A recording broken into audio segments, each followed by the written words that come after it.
শ্রী চৈতন্য মহাপ্রভুর কোথায় এবং কিভাবে অপ্রকট লীলা করে। শ্রী চৈতন্য মহাপ্রভুর পার্ষদ শ্রী নরহরি চক্রবর্তী রচিত শ্রী ভক্তি রত্নাকর গ্রন্থে উল্লেখ রয়েছে, শ্রীক্ষেত্র পুরী ধামে শ্রী জগন্নাথ মন্দিরের দক্ষিণ পশ্চিম দিকে প্রায় 2.5 কিলোমিটার দূরত্বে শ্রী গদাধর পণ্ডিত সেবিত শ্রী গোপীনাথ বিগ্রহের সঙ্গে শ্রীকৃষ্ণ চৈতন্য মহাপ্রভু মিশে যান।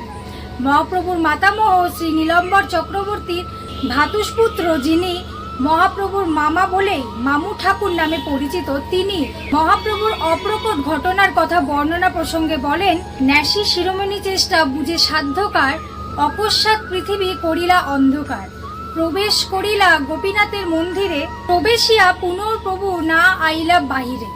এই ছিল শ্রী চৈতন্য মহাপ্রভুর অপ্রকট লীলা, যা সংক্ষিপ্ত করে আপনাদের সামনে তুলে ধরার চেষ্টা করেছি। ভিডিওটি যদি ভালো লাগে তাহলে অবশ্যই লাইক, কমেন্ট, শেয়ার এবং সাবস্ক্রাইব করে পাশে থাকা বেল আইকনটি ভুলবেন না।